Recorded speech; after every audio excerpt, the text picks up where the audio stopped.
Buenos días, buenas tardes, queridos amigos. Soy el Padre Jorge Hidalgo de Argentina.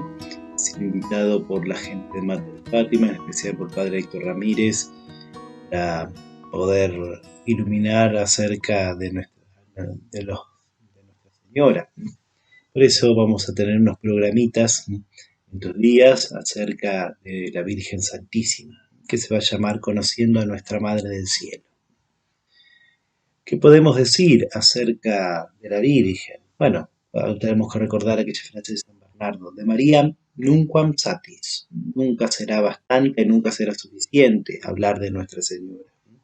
Porque todo lo que digamos de ella siempre será poco, siempre quedaremos cortos. María es mucho más de lo que nosotros imaginamos, de lo que nosotros pensamos acerca de ella. Aún así, algunas cosas de ella no podemos decir. Recordemos lo que nos enseña la tradición católica, la Iglesia. No podemos decir que María Santísima sea Dios, evidentemente, por lo tanto no podemos adorarla como si fuera una de las personas de la Santísima Trinidad. Evidentemente eso no lo hacemos los católicos. En segundo lugar, no podemos decir que ella se salve sola. Tampoco podemos, evidentemente, porque el que se salva por Jesucristo y en Jesucristo.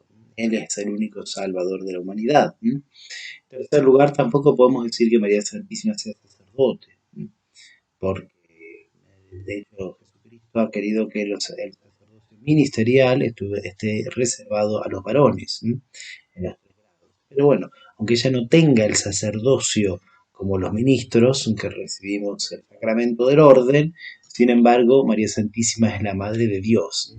En este sentido, ella tiene algo muy superior al sacerdocio ministerial. ¿No? Tenemos que decir, sin embargo, que es verdad la frase de San Bernardo, de María nunquam satis, nunca hablaremos bastante de María Santísima, porque como dice el cardenal Cayetano, María Santísima ha sido elevada hasta los confines de la divinidad, es decir, hasta lo más elevado de la humanidad, lo más alto es ella. Santo Tomás llega incluso a decir que Dios no puede hacer algo más grande que María Santísima. Tan importante es Nuestra Señora, que Dios no puede hacer algo más grande que ella, porque en el orden natural no hay nada tan estrecho como la maternidad, y ella toca en este sentido también al mismo Dios. Para profundizar esto que estamos diciendo, vamos a ver algunos textos en este día, algunos textos acerca de María Santísima, cómo Dios la anunció en el Antiguo Testamento. Recordemos que Dios anunció la venida del Mesías en carne, el Mesías venido en carne. Así como anunció la venida del Redentor, también Dios anunció a su madre. Esto lo vamos a hacer desde 2 puntos de vista. Lo vamos a hacer desde el punto de vista del sentido literal, es decir, del sentido estricto que aparece en la Sagrada Escritura, y otro sentido muy importante, antes más que ahora, que hoy lamentablemente con el tema del racionalismo se le ha perdido mucho el sentido figurado, es decir, cómo los personajes, las instituciones y los acontecimientos pueden ser, aunque fueron reales de la Sagrada Escritura, pero además ellos pueden ser como una figura, una profecía viviente de los hechos que van a ocurrir después. Esto se llama sentido bíblico, espiritual o sentido figurado. Bueno, empezaremos con el sentido literal. Ante todo, citar el texto muy conocido de Génesis 3:15, en donde dice, pondré enemistad entre ti y la mujer, entre tu linaje o tu descendencia y su descendencia. Ella te aplastará la cabeza y tú le echarás el talón. Este texto puede entenderse en 3 sentidos: en sentido mesiánico, en sentido mariológico y en sentido soteriológico. Tiene que entenderse ante todo en sentido mesiánico, porque aquí se nos habla, recordemos un poco el contexto, ¿no? Fue el pecado original, y entonces cuando Dios le pregunta a Adán, ¿qué es lo que hiciste? Dice, la mujer que pusiste a mi lado me sedujo y comí. Y cuando Dios le pregunta a la mujer, dice, la serpiente me sedujo y comí. Entonces, Dios hablándole a la serpiente le dice, pondré enemistad entre ti, a la serpiente, la mujer, entre tu linaje y el suyo. Bueno, evidentemente aquí hay una promesa de salvación, a pesar de que Adán y Eva habían desobedecido a Dios con todas las consecuencias que trajo el pecado original, el desorden consigo mismo, el desorden entre ellos, que se echan la culpa, el desorden con Dios, que se esconden y tienen temor, ¿m? Un temor infundado a causa de su pecado. ¿M? Bueno, a pesar de que se rompe la armonía adámica, como se llama, la armonía de Adán, bueno, a pesar de esto Dios promete la salvación. Entonces dice que va a haber una enemistad, un odio perpetuo, digamos, ¿no? Entre la mujer y su linaje y la serpiente y el suyo. La palabra serpiente no se puede entender por el animal de tierra, evidentemente, porque aquí la serpiente aparece, los libros de Sagrada Escritura se interconectan, ¿no? Y se interpretan juntamente, ¿no? Si uno mira el libro del Apocalipsis, capítulo 12, aparece la antigua serpiente llamada Diablo o Satanás, ¿no? El dragón. ¿No? Entonces aquí hablamos del mismo demonio. Aquí nos estamos refiriendo a él. El linaje de la serpiente, o sea, del dragón, ¿no? de Satanás, evidentemente no son hijos engendrados de modo biológico, porque no son padres así en ese sentido, ¿no? Sino que más bien son aquellos que hacen, la palabra hijo de en la escritura, en este caso hijo del demonio, quiere decir aquellos que hacen las veces o que actúan como el demonio. En lo que dice Jesucristo, el Evangelio de San Juan, capítulo 8, a los judíos. Vosotros tenéis por padre al diablo, porque hacían lo de él. Y de hecho van a matar a los Mesías, ¿no? Eh, por eso es que el linaje de la serpiente, del demonio, son aquí los otros demonios, ¿no? Y los condenados, aquellos que trabajan para el mal. Bueno, hay una enemistad perpetua entre la mujer y su linaje. La palabra enemistad aquí en hebreo quiere decir un odio, una lucha a muerte entre personas, no entre seres inanimados, por ejemplo. Como si uno dijera odio el clima porque hace mucho calor o mucho frío. No se refiere a eso. Por esta razón, esto refuerza la idea de que la palabra serpiente se debe entender en el sentido de una persona inteligente y no del animal de tierra. Por eso es que el Mesías está, o el prometido, está enfrentado a la serpiente y a su linaje. Y entonces este texto es el primer anuncio de la salvación. Se lo ha llamado con razón el protoevangelio, el primer anuncio. Protos en griego quiere decir primero. El primer anuncio del evangelio. Y se observa la derrota definitiva de esta serpiente, porque va a ser aplastada la cabeza. O sea, la soberbia de Satanás va a ser humillada. Además de esto, se observa la mujer. Bueno, la mujer no puede ser Eva, evidentemente, porque Eva acaba de hacerle caso al demonio. La mujer no puede ser Eva tampoco, porque siempre que en la Sagrada Escritura aparece nombrada Eva, aparece como la que hizo caso, la que sedujo hacia el mal, ¿no es cierto?, de no ser engañados como Eva, bueno, etc. Entonces, Eva no puede ser esta mujer. Acaba de obedecer al demonio, no aparece esa enemistad irreconciliable que hemos dicho recién.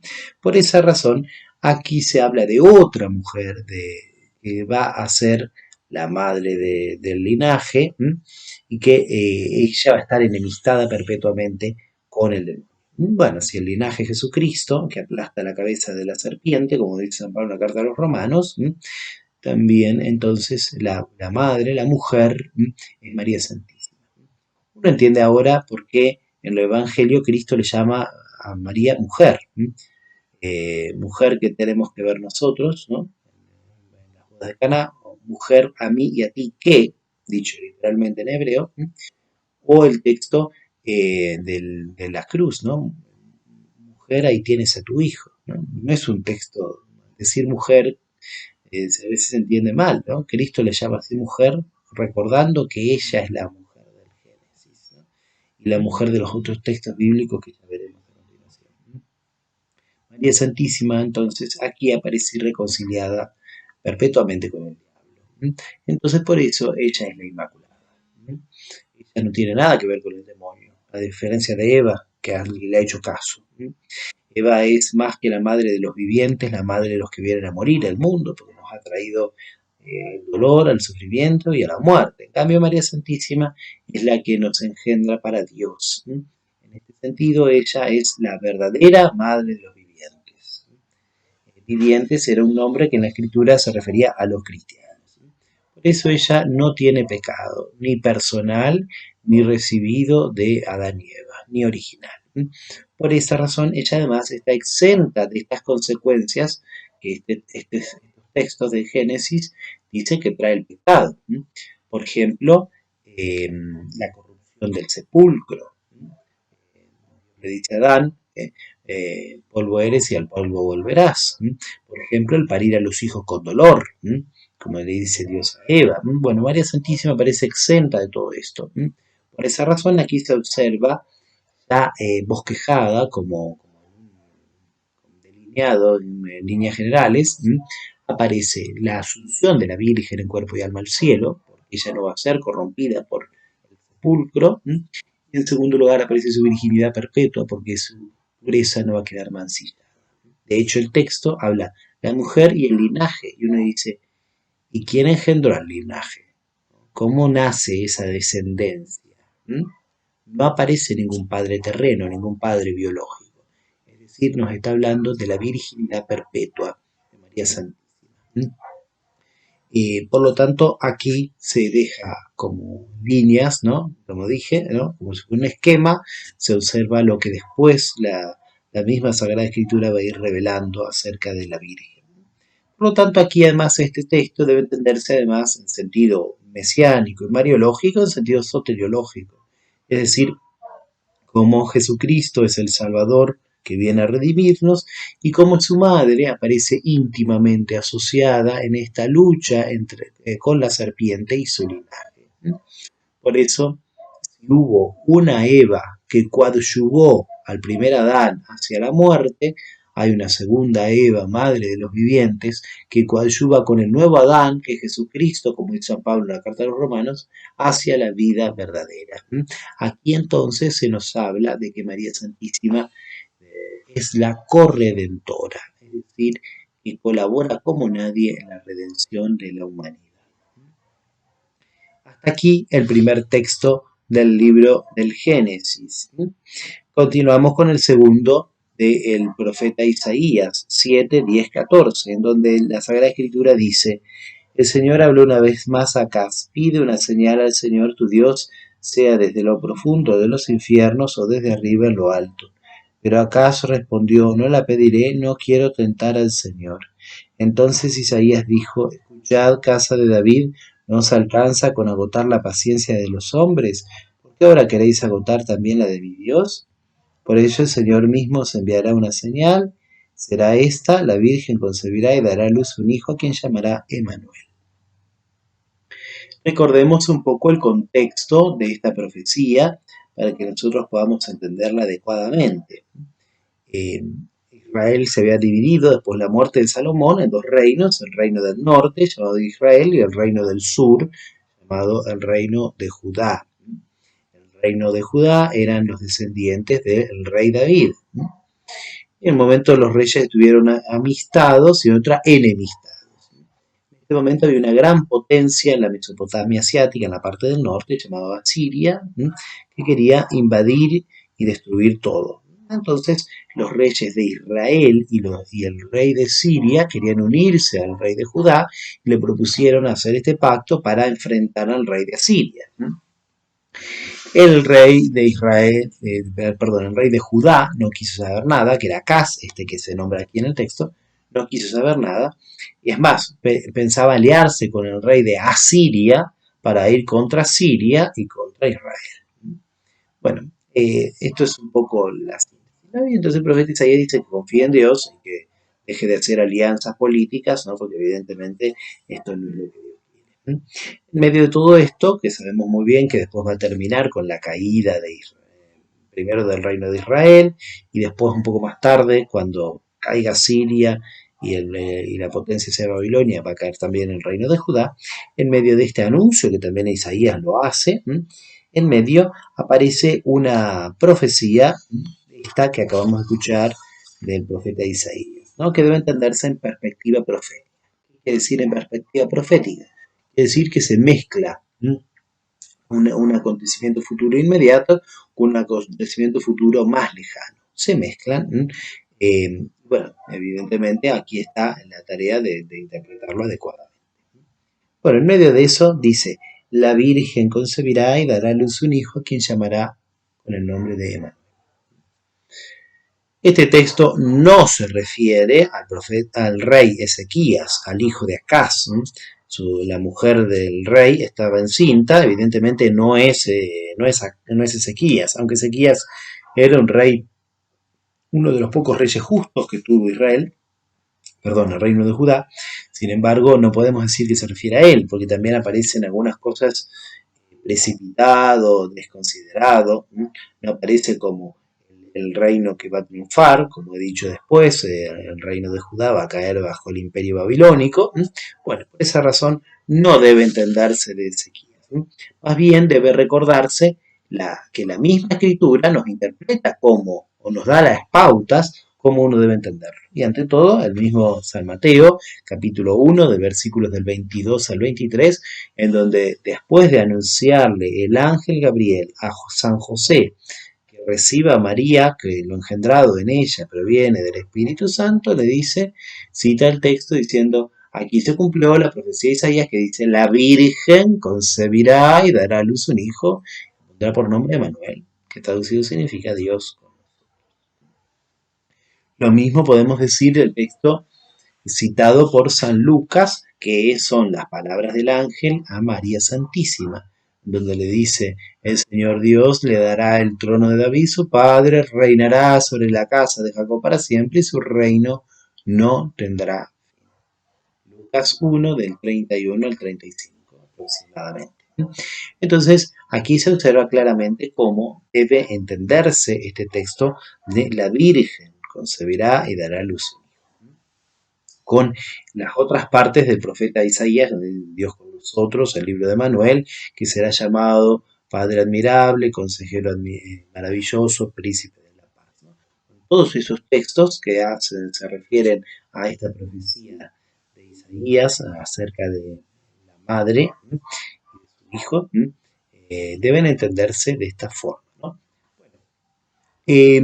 ¿Cómo hay que interpretar esta palabra virgen? Dice, la Virgen concebirá y dará a luz un hijo. Bueno, la palabra virgen no dice la palabra betulá. Betulá quiere decir propiamente la palabra virgen. No dice esto. Bueno, con ocasión de esto, algunos intérpretes o exégetas o traductores de la Sagrada Escritura han dicho, bueno, hay que traducir doncella o hay que traducir joven. Bueno, pero esto está mal y está incompleto. Porque la palabra que usa el texto bíblico es alma. Alma quiere decir joven, justamente, pero con la connotación de virginidad. No quiere decir traducirlo solamente virgen, sino que además quiere decir joven. Pero esta joven tiene la característica de ser virgen. ¿Por qué? Porque la palabra esta alma se usa otras 8 veces en la Sagrada Escritura, en el Antiguo Testamento, y todas las veces donde aparece esta palabra alma debe entenderse por joven, doncella virgen, que aún no contrae matrimonio, por lo tanto virgen, como siempre en la Sagrada Escritura debería ser también según lo natural. Por lo tanto, aquí la palabra alma quiere decir joven, doncella, virgen, no es un detalle menor. De hecho, así mismo lo entendieron los antiguos traductores de la Biblia griega, llamada la Biblia de los 70, traducida antes de Cristo y que el mismo Señor usó, y que usaron los apóstoles, y que usó San Mateo cuando dice, la Virgen concebirá y dará a luz un hijo. Ese texto no lo tradujo San Mateo, lo tradujo la Biblia griega de los 70, traducida por los judíos en Alejandría antes de la venida del Señor. Ya los judíos entendían que esta palabra alma quiere decir además virgen. Tampoco dice el texto de la Sagrada Escritura, la Virgen concebirá y dará a luz un hijo, no dice Isha. Isha quiere decir mujer o varona, podemos decir. Por ejemplo, cuando Dios crea a Adán y después crea a Eva, entonces dice, se llamará mujer porque ha sido sacada del hombre. Se llamará Ishah porque ha sido sacada del Ish varón, de Ishah. Bueno, no dice esta palabra mujer. No es una esposa, en el sentido que ya tiene un marido, ¿no? No, quiere decir joven virgen, mujer virgen. Eh, bueno, entendida esta primera palabra de virgen, como debe decirse, tenemos que decir que no solo San Mateo y San Lucas, como hemos citado, sino que además todos los padres de la Iglesia unánimemente interpretan que esta mujer virgen se refiere a María Santísima, unánimemente. Recordemos lo que dice el Concilio Vaticano I, que cuando hay una unanimidad en el consenso, en la interpretación patrística de un texto bíblico, entonces necesariamente no cabe otra interpretación posible. No hay. Bueno, así que esto pertenece al fundamento de la fe. Cito un solo caso de tantos padres que podemos citar. San Ambrosio dice lo siguiente: esta es la Virgen que concibió en su seno, la Virgen que dio a luz el Hijo. De hecho, así está escrito: he aquí que la Virgen concebirá en su seno y dará a luz al Hijo. No solamente dijo que la Virgen habría de concebir, sino también que la Virgen habría de dar a luz. Hasta aquí San Ambrosio. Bueno, entonces, claro, evidentemente, el mismo sujeto, la palabra virgen, se refiere justamente que virgen ha de concebir y que virgen ha de dar a luz. Las dos cosas se refieren exactamente a lo mismo. Entonces aquí se nos habla de la virginidad perpetua de Nuestra Señora. Antes, como le dice el ángel a la Virgen, ¿no?, que va a concebir por obra del Espíritu Santo, e incluso en el momento del parto, que ella ha de dar a luz sin perder su integridad, ¿no? Se ha comparado la virginidad perpetua de María en el parto como aquel haz de luz que atraviesa un vidrio y que no lo rompe, que lo hermosea con su paso. Bueno, así pasa también, o ha sucedido en el nacimiento virginal del Redentor a través de su Madre Inmaculada. Aquí además se observa por esto mismo una recapitulación de la promesa del libro del Génesis. Porque en el libro del Génesis se nos habla de la mujer y de la estirpe, sin hablar del padre biológico, por supuesto, el padre en los cielos, ¿no? Y en el texto de Isaías se nos habla de la madre y del hijo, y tampoco se habla del padre. Más aún todavía, dice que la Virgen pondrá el nombre de Emanuel. La Virgen lo llamará. La Virgen pondrá el nombre. En la tradición judía esto era impensable. Era el varón, el padre, el que imponía el nombre a su hijo. Bueno, aquí esto no sucede. Es la madre la que pone el nombre a su hijo. Y esto quiere decir de que no hay padre biológico, no hay padre terreno. Por eso recapitula el texto del Génesis, ¿no?, con esta enemistad que habíamos dicho con antelación. Y uno podría decir, bueno, ¿y dónde está el signo que el profeta Isaías dice de parte de Dios a Acaz? ¿Dónde está el signo? Bueno, el signo justamente es ¿no? Es recordar la promesa que Dios había hecho a David, que siempre uno de sus descendientes iba a sentar en el trono, y que iba a llegar aquel a quien los pueblos deben obediencia. Como había dicho Jacob a su hijo Judá, en el libro del Génesis.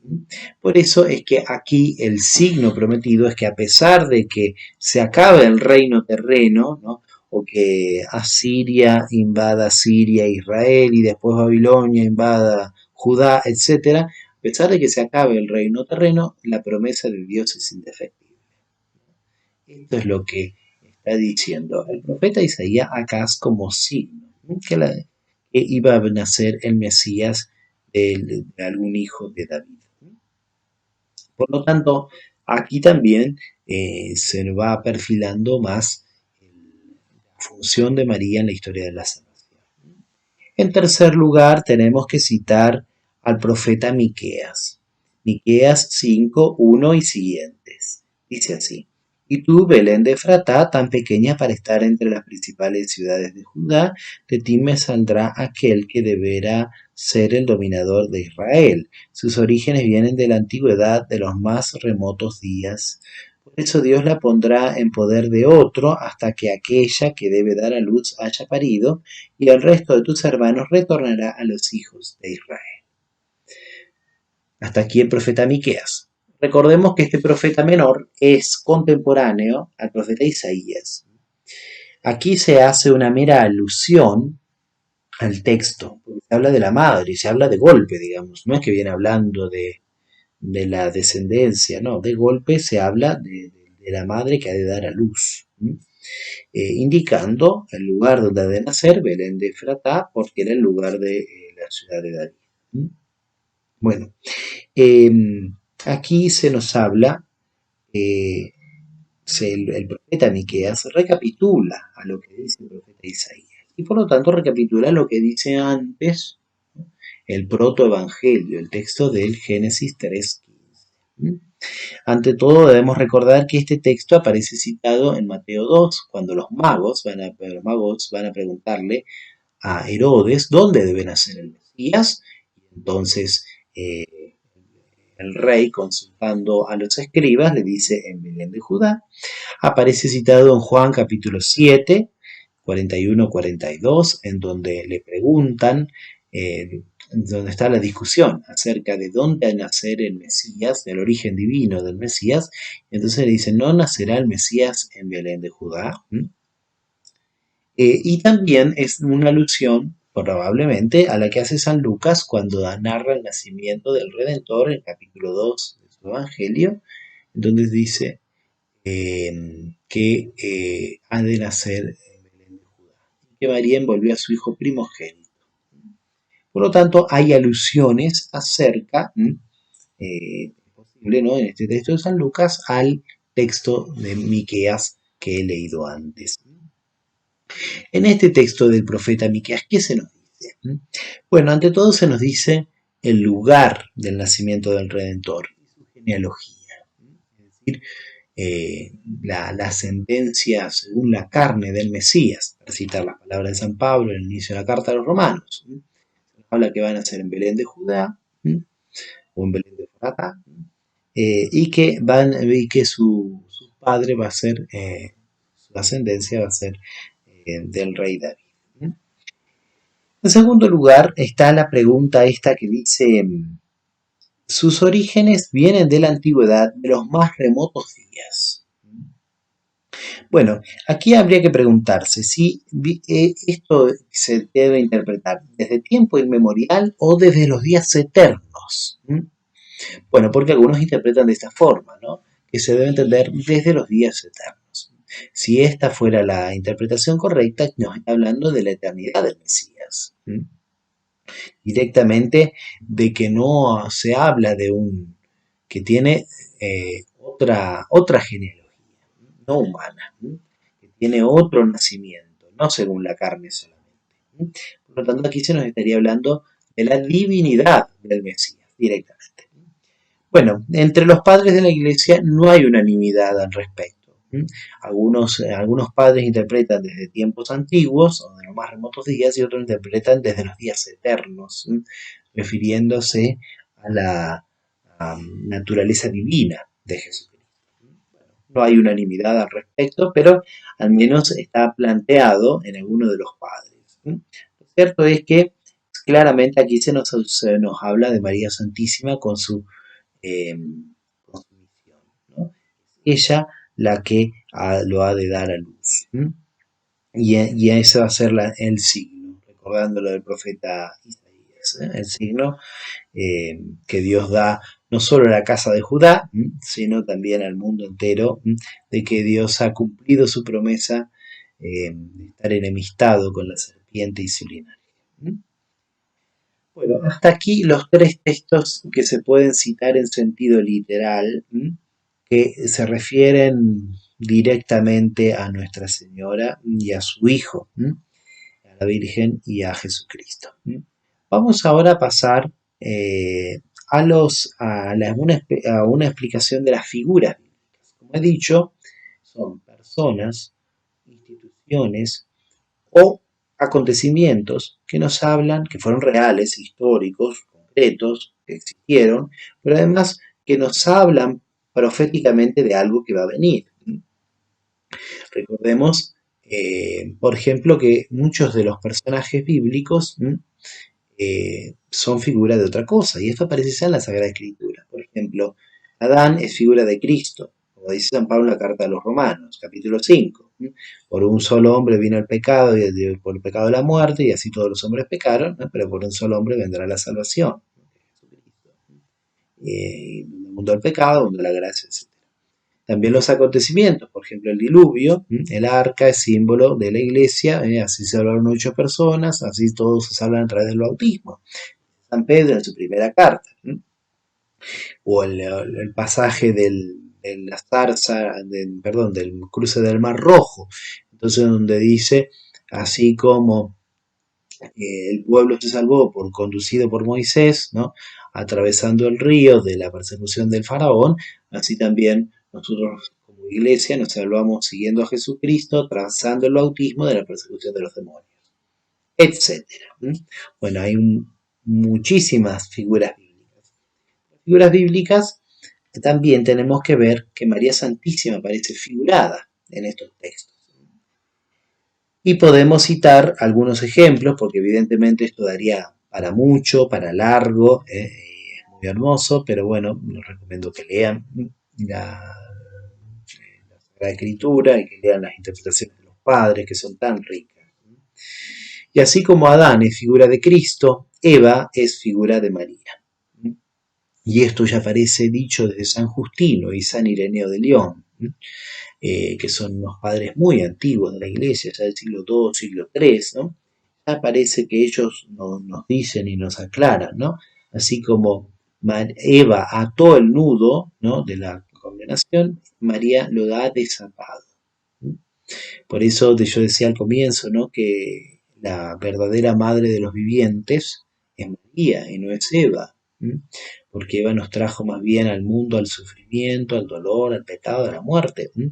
En cambio, ella es la madre auténtica de los vivientes, porque los que viven son los cristianos, que tienen la gracia de Dios, que viven para Dios, ¿no? Entonces María Santísima es la madre de los vivientes.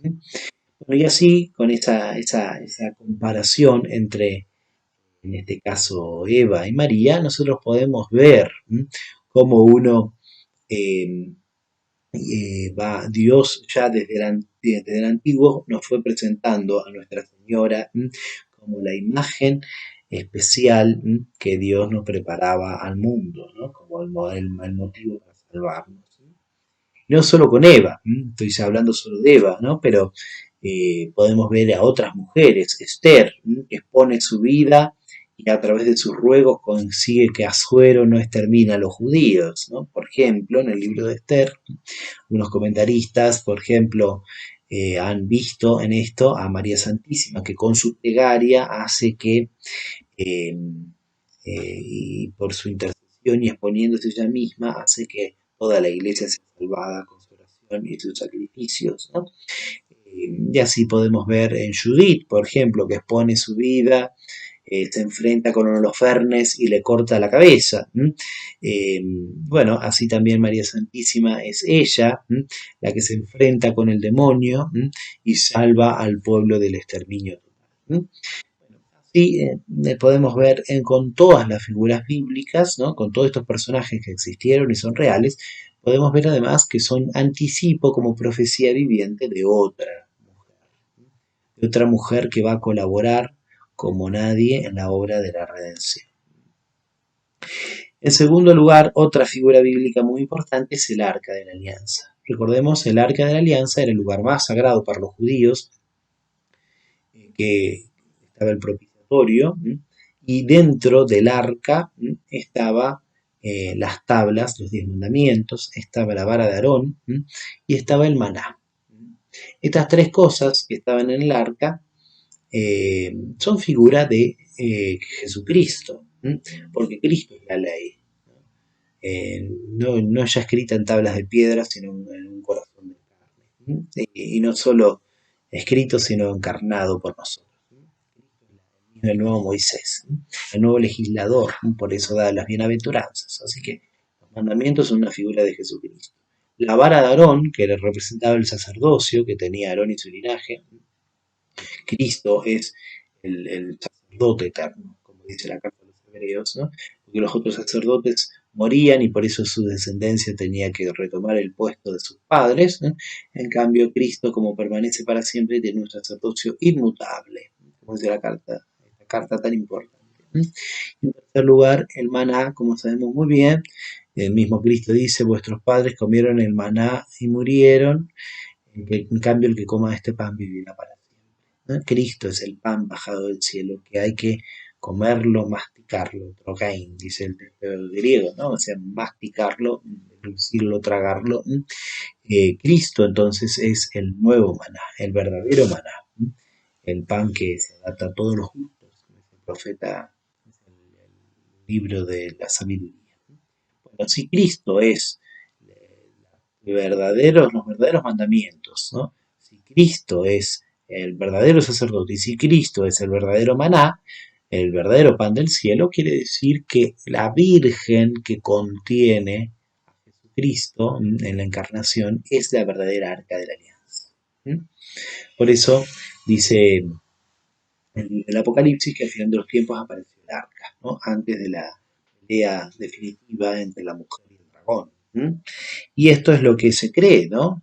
Que al final de los tiempos la devoción a la Virgen tendrá una fuerza particular, ¿no? Así lo han dicho muchos santos. Por ejemplo, San Luis María Griñón de Montfort. Entonces aquí nosotros la llamamos a la Virgen en las letanías Arca de la Alianza, justamente porque ella contiene al autor de la salvación, Jesucristo nuestro Señor. Y en tercer lugar, podremos seguir hablando de muchas figuras bíblicas, pero evidentemente el tiempo es corto y no podemos hacerlo. Tenemos que hablar de la sabiduría. El término sabiduría me parece con polisemia, con muchos sentidos en la Sagrada Escritura. La sabiduría es el mismo Dios, la sabiduría es un atributo de Dios, la sabiduría es la segunda persona de la Santísima Trinidad que se encarna por nosotros y por nuestra salvación. La sabiduría también es María Santísima. Por eso aparece que ella es la madre del amor hermoso, de la sabiduría y de la santa esperanza. Como dice, por ejemplo, el libro del Eclesiástico, capítulo 24. Por eso estos textos de la sabiduría se aplican a María Santísima, porque como dice el Evangelio de San Lucas, ella meditaba en su corazón. Ella guardaba las cosas y las meditaba en su corazón.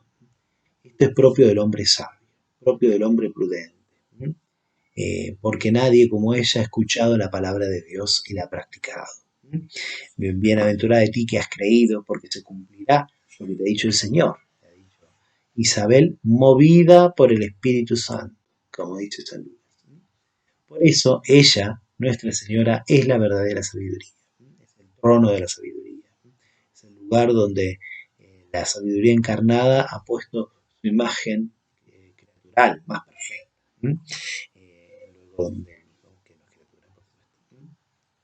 Por esa razón, estas figuras completan y perfeccionan esta imagen tan hermosa que es la de Nuestra Señora.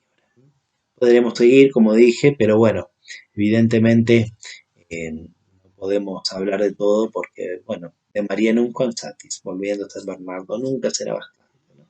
La escritura siempre es un pozo inagotable y es una fuente donde emana el agua, como dice San Efrén, ¿no? Y siempre podemos sacar más tesoros de la Sagrada Escritura. Por eso es tan importante es conocerla.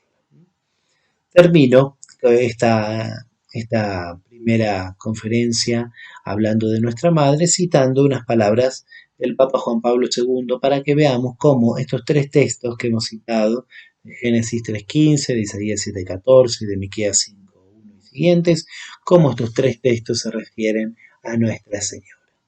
Y dijo así el Santo Padre. Es propiamente esta niña, aún pequeña y frágil, la señora del primer anuncio de la redención futura, contrapuesta por Dios a la serpiente tentadora. Yo pondré enemistad entre ti y la mujer, entre tu estirpe y la suya. Ella te aplastará la cabeza y tú le echarás el talón. Es propiamente esta niña la Virgen, que concibe y da a luz un hijo, que será llamado Manuel, que significa Dios con nosotros. Es propiamente esta niña la madre, que dará a luz en Belén aquel que debe ser el dominador de Israel. Con esta cita de Juan Pablo II, del año 81, terminamos esta primera conferencia de Nuestra Señora, hablando de sus virtudes, sus privilegios, de lo que Dios nos ha revelado acerca de ella. Pidámosle a Nuestra Señora que, viendo todos los privilegios que Dios le ha dado, Dios no la ha pensado, ante todo, por supuesto, la ha pensado para sí. Quería una criatura completamente fiel, evidentemente. Pero además Dios la ha pensado como nuestra madre. Nos la ha dejado en el árbol de la cruz para que sea nuestra intercesora delante de su Hijo. Por eso confiémonos a ella, por eso conozcamos más sus virtudes, miremos todas las dones que Dios le ha dado y en base a esto confiémonos más en ella y ella seguro nos sacará de nuestros pecados, nos hará practicar las virtudes, nos llevará en el camino de la perfección para que le demos a Dios la gloria que le hace. Que nos bendiga y nos conceda seguir conociendo más de nuestra Madre y practicando sus